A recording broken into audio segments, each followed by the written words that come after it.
Hi, everyone. Welcome to Beyond the Next Chapter. I am your host, Whitney Clark. Spring is in the air. Summer is just around the corner, unfortunately, here in Arizona, but 'tis the season for beach reads. And joining us today is Allison Winn Scotch. She's a New York Times best-selling author. She's out with a new book, which I would definitely classify as a cozy beach read. It's Allison's 10th book, and it's called Take Two, Birdie Maxwell. Allison, thank you so much for joining us. Thank you for having me. My brother-in-law and sister-in-law live in Arizona, so I'm going to be sure that they check this out. Oh my goodness, that's amazing. Do they live in the Valley, in the Phoenix area? Yes, they do. He is a professor at ASU, and so it reminded me when you said this, unfortunately for us in the summer, I was like, oh yeah, we visited before. I know of what you speak. So Yeah, it's a dry heat. We just like to tell ourselves that to make it seem a little bit softer of a blow, but it's never fun. So let's talk a little bit about your new book. On your website, you said it was pitched as Notting Hill meets The Proposal, which is a great combination. Thank you. Well, I love just a straight across the board rom-com. I think I really rediscovered them during COVID when I felt like I just needed something to spark joy in my life. And so I really started, my career, I started out writing rom-coms, and then I just sort of transitioned to some other stuff. And around that time in like 2020, I was like, I just want things that are, a diversion that just make us happy. So I wrote two over that period of time, this being my second.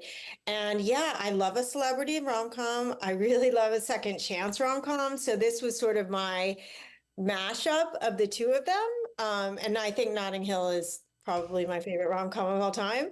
So there's some traces of that in here as well. I think we just became best friends because I love it. Notting Hill, I think, is top 5. You've Got Mail, Sleepless in Seattle. There's just something about a 90s rom-com that cannot be recreated.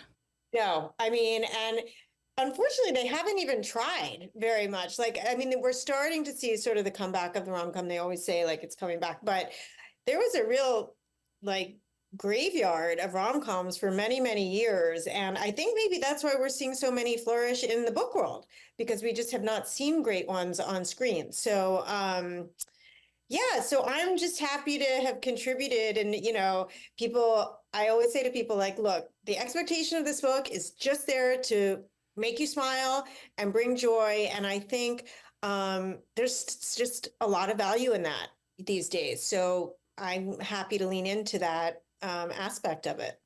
So let's talk a little bit about the story. What can people expect? Just kind of the Cliff's Notes, the plot line, and kind of what Birdie Maxwell is going through. Sure. So Birdie was America's sweetheart. In fact, jumping from Notting Hill, I sort of envisioned her as Julia Roberts in that 90s heyday when, it sounds like I don't mean to date myself, but I feel like they almost don't make movie stars like that anymore. It was such a movie star era. So I wrote it sort of with that in mind, with her in mind. And she has been canceled, sort of to no fault of her own, thinking she was doing the right thing. And she slinks home to her hometown and finds an anonymous love letter and decides that the best way to win back America's adoration is to track down who sent it. One of her exes, not like a crazed fan, and sort of stage that to impart to America that she's still this loving, rom-com heroine. So she sets out to find out which ex-boyfriend wrote it. And this is told from the perspective of Birdie and also Elliot. And I, don't want to give too much away, but Elliot is her sort of, would you say long lost love, or kind of could have? Absolutely. Okay. Absolutely. Sort of unrequited high school, unattainable love. And I should say unattainable partially because he was so much cooler than her in high school, but he is her best friend's twin brother. So there was a hard line right there. When you're writing this book and it's told from different perspectives, is it hard to switch back and forth? How do you do that? Do you kind of plan out one sort of side of the story and then the other and mesh the two together? So with this book, I did not. In the past, I've had really complicated timelines where I've had to do that, particularly one called Between Me and You, which is told um, it's a long-term marriage. This is a diversion, but I'll just tell you, it's a long-term marriage, and the wife starts out when they are getting divorced, and the husband starts out when they've just met. So that was really complicated. It was sort of like a helix structure where they were winding in and out of each other. But this, it was chronologic. I actually love writing from different perspectives because right when you feel like you've run out of something to say, like in that moment with that character, you can jump to somebody else, and it almost offers like fresh life into what you're writing. So, and I really enjoy writing male characters. I don't know, I like getting into their brains. So I loved writing Elliot. Um, he has his own set of problems, but also really appreciates Birdie and sees her for who she is. So I find that really fun and interesting to write. Is it difficult for you to think like a man? Like, how do you get into the headspace That's a great question. And who's to say that I actually think like a man? But I started writing male characters about 4 books ago, where I sort of felt like, well, I've said everything that and this obviously wasn't true, but at the time I was like, I feel like I've sort of said everything I want to say from a female perspective. I'm curious to examine something else. I don't know that like I always get it right, but and like again in rom-coms in particular, I think a lot of us, both writers and readers, sometimes the men are more winning than they are in real life. So certainly we see like sort of these perfect men, which is wonderful to read, that I don't know that necessarily are as common out in the real world, with no disparagement to my son or my husband, but let's be real. So I don't find it difficult because I think I write men who are just human. Like I try not to approach them necessarily from a gendered perspective, if that makes sense. Mm-hmm. They just see the world a little bit differently, but I'm sure that there are women who see the world differently than my heroines as well. So I don't know. I'm not sure if I'm exactly answering your question. I'm not trying to dodge it. I just think I treat them just as a different person. Yeah. So they're going to have a different perspective than the other person I'm writing. You mentioned your son and your husband. How much of your real life shows up in your books? Not a ton, actually, particularly because this is my 10th book. So my life is not that interesting. So I don't know. I've run out of stories to tell. The only time that it really did is I had a book called Cleo McDougal Regrets Nothing. And there is a teenage boy in it. And he was 14 at the time. I think my son was 13 or 14 when I was writing it. And I mean, I loved writing him because young teenage boys are a super fascinating set into and of themselves. So that character was a little bit modeled on him, just his dialogue, the way that teenagers interact with their mothers. But the rest of it, I think that less modeled on me, more modeled on, I like to observe what is happening to both sort of my demographic, in the world. So it's more like, where are we in this moment in the world, or where are women in this moment in the world, or in this era of their lives? Like I'm middle-aged now, and so I'm probably not going to write a ton of characters in their 20s, just because that's not really relevant to me anymore. I'm still reading them. In fact, I'm reading a book now where the characters are in their 20s, and I still enjoy them. I just think I probably have more to say about characters who maybe are closer to what I'm going through.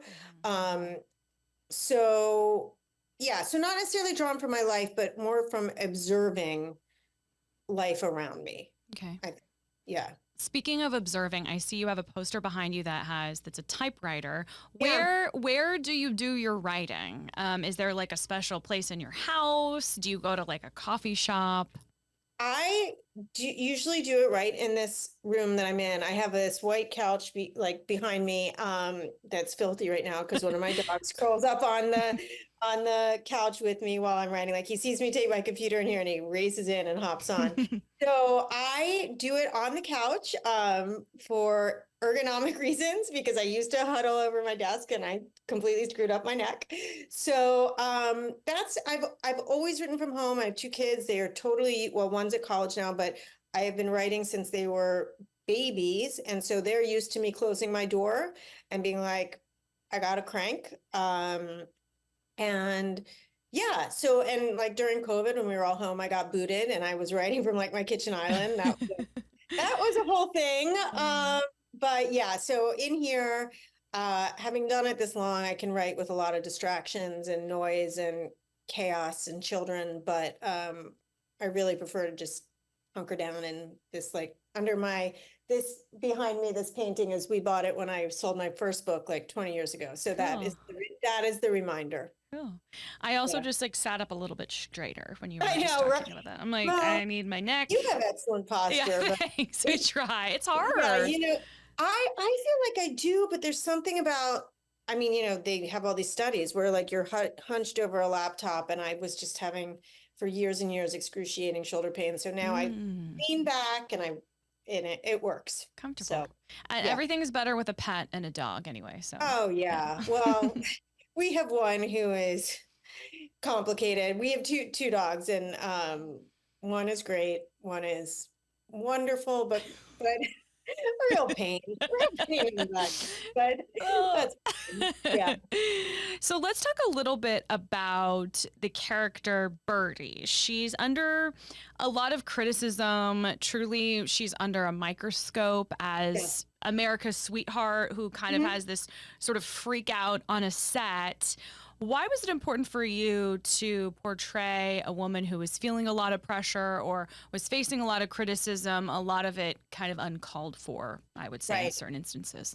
Yeah, I mean, this gets back to what we were just discussing. I like to sort of open the hood and look under it, what particularly women are going through, not like in a political way, but just as an observant way of like, we just had gotten through Me Too, we had just gotten through Time's Up, and still things are not necessarily egalitarian for women. So I felt like I should say that this book went through many, many, many drafts, and it didn't start out with Birdie getting canceled in this way. She was like a romance writer. It was a whole different thing. And I just felt like, I mean, you still see it even with female celebrities. They are judged differently. They are judged by their looks, even though we know that they shouldn't be. They are expected to be sort of have this flawless behavior. Like I even think back to at the Grammys when Taylor Swift won, and she obviously unintentionally did not turn around and acknowledge Celine Dion, and people were going crazy, or she didn't laugh at a joke that was made at her expense, and you saw other men not laughing at jokes made at their expenses, but she was the only one who had the memes flying around the internet. So um I just I felt like it was fertile ground, and it's not that like necessarily that circumstance would have happened to America's Sweetheart, but something like it could have. Mhm. So and I think the Taylor Swift examples are really relevant. People are still a little scared of women who are extremely successful and unapologetic about it. So um, I think that was the good jumping off point for a character who needed to sort of be brought completely back down to earth for better or worse, whether or not it was deserved. Because I don't, obviously some women do behave poorly, as do some men, but a lot of times they're not these, you know, internet the internet craziness is not justified. Mhm. I was going to ask you about Taylor Swift and Travis Kelce because I understand you wrote an article about the two of them recently. Yeah. What were your thoughts? Why did you write the article? What do you think is behind this sort of craze and fandom? Oh, well, this is one of my favorite subjects. I could talk about this more than my book. So I should say that I have a 17-year-old daughter. She has been a Swiftie since she was 6. Like we started seeing Red when she was I think I took her to Red when she was 6. So I have come up with all the Swifties, and I am a Swiftie now, or have been for many years. But I think one of the reasons, I mean, there's so many reasons that people are swept up in this, but I should say I wrote the article because I had posted something on Threads about why I thought it was going to work, like how he was willing to sort of be the beta and admit that like she wasn't interested in him. This was back in July or August, and an editor saw the post and asked me to write the article. So that was the impetus for that. But I think we are all swept up in it for a couple reasons. Obviously, she's sort of America's sweetheart, and he's like, the homecoming football king. So like what she's written about, but also I think there's something, again, getting back to women and what our expectation is for ourselves right now. He is totally unthreatened by her. She is more powerful than him. She's wealthier than him. I mean, he's obviously extremely top of his game, all-star, going to be Hall of Fame, et cetera, et cetera. But he is deferential to her. And he also understands who he's dating. And you don't have to be Taylor Swift to want to have a partner who puts you in like that A position, who glorifies you. So to have this sort of alpha man who is willing to, he just adores her. He celebrates her. And I think, successful women want that. Like that is a real partnership. And I think because she's so public and possibly hadn't had that before, a lot of women, both my age and my daughter's age, are really taking note of it. And, I said this in the article, it's not that my daughter needs a celebrity role model to ideally have it be in a healthy relationship, but it sure doesn't hurt, like to see the way that he is treating her. So, yeah, so those are I don't know, have you been following it? I mean, I went to her concert. I'm sort of a later in life Swiftie. So because I was never a big, I started liking her also with Red, and I was already in my 20s when Red came out. But I think going back to sort of the topic of rom-coms, I think it's just like a love story, and I love a love story, especially one that we were seeing from like the very beginning when he said, he tried to give her the friendship bracelet and all that stuff. So I think it just goes back to like people want a rom-com. People want, this is like a real life rom-com. They just want something positive to root for. I mean, there's just so much sort of negativity in the world, and they both faced a lot of criticism, like, they were showing her too much of the games, like, let's talk about football and blah, blah, blah. But it's like, let's just be happy for two people who, yes, they're famous and they have a lot of money, but it's just nice to be happy for two people and to be rooting for someone and have it be something positive. 100%. And even though they're so famous and, she's a billionaire, she was looking at him like from that box, like we all would look at like the first, and he was looking up at her in the field, like, I know. I mean, it was bananas to watch in real life, as if you were watching any friend of yours who had just met the person who they really thought was going to be it. And so I think, it's just, there's that rom-com feel about it. And, again, like a lot of people have followed her career for a very long time, and she seems happier, and she's brought a lot of us a lot of joy. So it would be, I don't know, selfish not to root for that for her. So, I don't know. It's been, I will say, and I know I'm not alone in this. It's also been really wonderful for my daughter and me. Like, she sends me TikToks all the time, and I send it back to her. And she's like, oh my God, did you see? Like, blah, blah, blah, and that's just like, that's great. Like that, that's what you want. You want that common interest with your kids. Yeah. And so it's just been nice. And I should say we had a Super Bowl party, all girls, wow. All teenage girls, and I made cupcakes and did like 87 and 13. And my daughter, who is like, she's a 17-year-old girl, not easy to give me a ton of positive feedback. I was like, oh my God, those are amazing. So, She's like, you crushed it. So that was gratifying. I was a 17-year-old girl once too, so I completely understand that. And you said that perfectly. So I also do have to ask, going back to sort of the book, because this is all about rom-coms, love stories. This has sort of a second chance romance trope. Mhm. What are some of your favorite romance tropes? What are things you like to read about? What are other tropes you like to write about? Yeah, thank you for asking that. I love a second chance trope, second chance romance trope. It's probably my favorite because I'm somebody who, I'm very nostalgic as a person. So like, I'll look back on college and be like, oh, that was the best time of my life, even though, I mean, I was obviously miserable through parts of it, and whatever, but I love a second chance trope. Um, don't mind a friends and enemies to lovers trope. I don't mind a one bed trope. Those are sort of fun. Wait, why did I balloons just cross have no idea. That was weird. Was Oh that my, was that our I was computer? like, that was Oh, wild. okay. I literally was like, Is it someone's birthday? I don't know. Okay. So, okay, sorry. That's okay. If somebody's listening and not watching, balloons just floated across our screen. Watch it on Um, YouTube. I'm trying to think. What are, do you have favorite tropes? I'm like, what am I missing? I like second chance romance because I'm the same way. I'm a very romantic, nostalgic. I think there's something really special about someone's first love, and particular, something in high school, and the fact that Birdie and Elliot get to kind of like reconnect again, I guess for the second time in the book. Yeah, yeah, Again, I don't want to exactly. give too much away. Wink, wink. Yeah, Yeah, but exactly. there's something I think almost everyone, it's just such a great love story to be like, I was an adult and I reconnected Yeah. with my high school boyfriend. I didn't have a boyfriend in high school, so unfortunately I don't have those stories to fall back on. Okay, But yeah, everyone else's, there's something just really special about that. And I yeah, think romantics love those types of stories.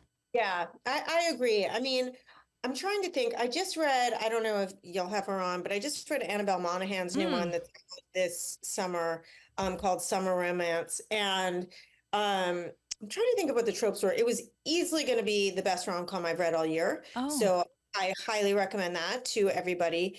But hers was sort of like I'm trying to think what the tropes were. It was like almost like a mistaken identity trope where like they Yeah. didn't know who the person was when they first hooked up. I like that a Oh, lot. And then yeah. there's like the reveal. Yeah. Yeah, I honestly, as long as something's well written, I'm in. Hmm. Like that's what I need from from a book. Yeah. So, I don't know if this is a trope, but I guess it's just a technique in stories that I like. I really tend to lean towards anything that involves like time travel. So if it's like oh, somebody in going to the future, somebody going back to the past, and I guess that just goes back to being a nostalgic person, revisiting certain things. I tend to lean towards those so books it's as so well. funny. You and I really are best friends. My second book, which was like my breakout book, was called Time My Life, Oh. where a woman went back 7 years and had an opportunity to redo. She was sort of this, I don't know, unhappily married. It all anyway, but I love that. I love a magical realism um jump. And then my last book before Birdie Maxwell, to that point, it's two college exes who wake up with no memory of, like, they wake up in bed together with no memory of what happened the night before. So it's also sort of that going back in time and figuring out what happened. And that is absolutely my favorite. We're going to make up this trope. It's the Okay. nostalgic trope. That Nostalgic is trope. that is my favorite trope. As long as there's some nostalgia in there, I'm on board. Yeah. Would you, and in a lot of those books, it's about going back in time, and would you do anything differently? Would you do anything differently in your life if you had that ability as well? That is such a great question. I am not somebody who particularly leans into regret. Maybe because I'm so outweighed by nostalgia and like think like the rose-colored glasses. Um, and this is very minor, but you never know what it would have changed. In college, I applied for and did not do and got accepted to, but did not do my semester abroad in Paris. And I always like, I had a boyfriend and I was like, oh, I don't want to leave. Like, we'll break up. It was so stupid. Like, it was one of those stupid decisions you make at 20 or whatever. And I always regret not having taken that opportunity to go and sort of live in Paris, see where life took me. And like, it feels like a very small choice in the scope of your life, but I do regret that I didn't take advantage of that time, and who knows what it would have changed for me. So it's such a hard question because, you know, as a mother, like you would never want to be like, well, I would do something differently so I wouldn't have my children or whatever. But there are moments like that where I don't know. I feel like when you're young, you never have those opportunities again. And obviously you don't realize it. But something like that. Have you been to Paris since that happened? Oh, I have been. It's my favorite city in the whole world. But to live there for like 3 or 4 months and that I didn't go because of like, I mean, honestly, like I was like, oh, I just don't, my boyfriend and I will break up, which of course we broke up anyway. Like it was just, you know. Yeah. Those things. I don't know if I'll admit this and I don't care to admit it, but I've been rewatching The Hills. I don't know if you ever watched The Hills. And on The Hills, she doesn't go to Paris for a Vogue and LC. I don't know. Is that Lauren? Oh, yeah, Lauren Conrad. Lauren. She was offered like an internship or something in Paris, the same thing. I remember this. Yeah, and she does, and because of her boyfriend Jason, she didn't go, and so she went. And then her Vogue editor Lisa Love, who I believe is still in publishing, was like, Lauren didn't go to Paris. She'll always be the girl that didn't go to Paris. I remember that. Yeah, and now then she broke up with her boyfriend, and you know, I would ask LC probably about that if I ever met her. Like, do you regret not going to Paris? So she's gone back, but you know, when you're that age, it's like that's like your boyfriend is going to be, you know what I mean? You don't want to do anything to mess that up, and you know, 100%. And so now you can look back on those moments as she may, and be like, I would never tell my daughter to make choices like that. And it's fine. Like, obviously it didn't truly affect my life, but like, it's sort of one of those sliding doors moments where you wonder, I mean, it's again, not like a catastrophic decision, but I do wonder, I just wish that I had, that's all. But well, you still got to go to, you know, you still get to go to Paris. It's still That's there. right. I still get to go to Paris and you know, my daughter's going to be going to college soon. So we were like in Spain last summer and my husband's like, we could just move here. And so now, you know, you get a whole back half of your life to maybe make up for those things. Totally. But yeah, the regrets thing is tricky. I don't know. Do you have something that like you would look back on and be? You know, I'm sort of the same way. I'm pretty happy with where I am in life, so I wouldn't want to change anything because I'm very grateful. I think I wish I graduated from ASU, from Arizona State, and I transferred there as a junior, and I wish I would have just gone there my freshman year of college. But as I grew up in Southern California in Claremont, which is outside of LA. Don't know.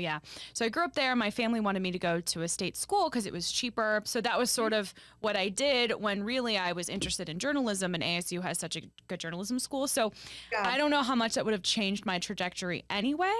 But that's probably something I think about. I wish I would have just gone to ASU my first year, but I still graduated and got that experience.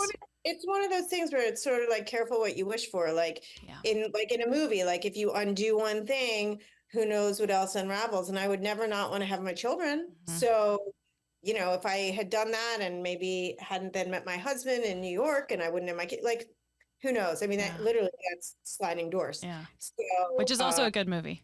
Exactly.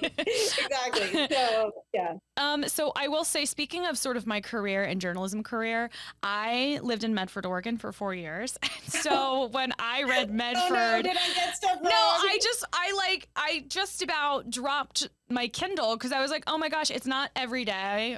It's actually, you never really read about Medford randomly in books. Right. So I was so surprised. How did you was there anything like any specific reason why you chose Medford? I mean, I know you lived in Seattle. I chose it because that the summer I was writing it, or that aspect, my son was on a teen tour and they went through Medford. And I was like, this is like a random, like I'm from the Pacific Northwest. I haven't been there, but I have a general sense of like what living in those states is like. And he had gone through it and I was like, this is so like arbitrary that I feel like I can slide it in. And it felt like, so to the listener or watcher, Birdie has made up that she is from the Pacific Northwest. And so it becomes like sort of part of her character. So, and it felt like the type of town where, or city that you could ostensibly fake being from. Yeah. Like, like nobody's going to Medford and checking. Like I couldn't tell you the town that Julia Roberts, well, she's from Tennessee maybe, but like I couldn't tell you the town. Yeah. So it was meant to just be something like that. Yeah. But Well, that's so funny. I really appreciate it because I actually ended up loving to live there, and I really fell in love with the Pacific Northwest when I lived there. Medford is very south, but you have access to so many beautiful places. So I just love that. And I will tell you, the people from Medford will also appreciate it because it's not every day that you get mentioned in a book. So we do. Yeah, my appreciate son that. literally was like there for a night or two on this like West Coast teen tour, and I was like, this seems because I've said things in Seattle before, just because you know you tend to write familiar places so you don't get things totally wrong, and so this felt like it was adjacent. Like I knew what the vibe would be like, even if I hadn't spent time there. Yeah. So Cool. love the Pacific Northwest.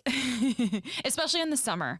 Oh yeah, In summer, I mean, I really don't think you can be in a more perfect place than in the summer. Yeah. exactly. Yeah, winters. But. Yeah. So this is a podcast where we're talking about you and talking about your work in your book, and you still gave a shout out to a female author, Annabelle, and pronounce her last name for me, Annabelle Monahan. Monahan. Okay. Yeah. And on Instagram, I follow you, and you also are, shouting out other authors and female authors. What was it like for you getting into this industry? Did you feel that support as well, and why is it important for you to also show other women that support? That is a great question, and I really appreciate you asking it.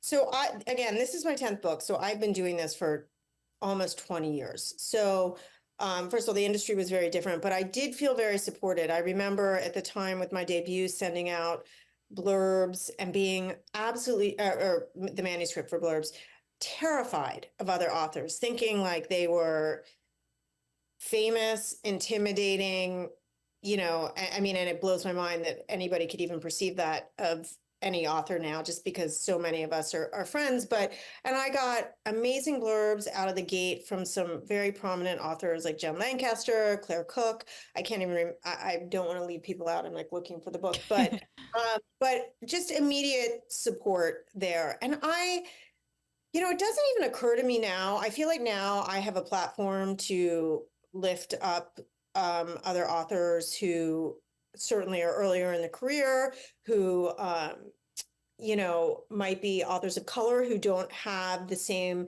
I don't know, eyeballs as I do, or maybe I can expand their audience, or even just really great reads. I love posting about books that I've enjoyed. Like, why would I not want to do that? So I've never viewed this as a competitive industry. Like if somebody loves Annabelle's book, I think they'll like mine. Or if somebody likes mine, I think they'll like Annabelle's. And I think that we all sort of can lift each other up. Like publishing is a very difficult industry to have legs in. And I don't know, if you can sort of extend a hand to somebody, why would you not? So, and I think that the authors who do that, I think readers can tell, or, Instagram followers, whatever. So I don't know. It doesn't even occur to me not to. And that's not like a pat on my back. I just mean like, these are brilliant women. The world is better when we shout out brilliant women. So, and like, I'm thrilled that they're my friends. Like, it's super cool. So I want to see my friends succeed. Your book, Take Two, Birdie Maxwell, out now. Real quick, do you have are you writing anything right now? Any idea when the next project will come out? So I'm writing a book called The Insomniacs. And to my point earlier that I write about things that like women my age are going through, I don't sleep very well. So it's about a group of insomniacs who get together to try to help solve each other's problems. Oh, So oh, I'm super into it, except like I just had to sort of take it apart and not starting over, but I'm really, it's a whole thing. yeah. But it will, you don't want to be me right now, but it will probably be out next fall. So, Okay. and I'm really excited about it. Cool. Well, we'll have to have you back. You'll have to come visit us too when you're visiting your brother. Just don't Yes, come, like, come in September, October I will through not. March. Yes, maybe next winter, and I'll Okay. send you. I'll DM you on Instagram. That would be Okay. so much fun. Please. Okay, Yeah. Allison. Thank you so much. I appreciate it. Thanks for having me. Bye.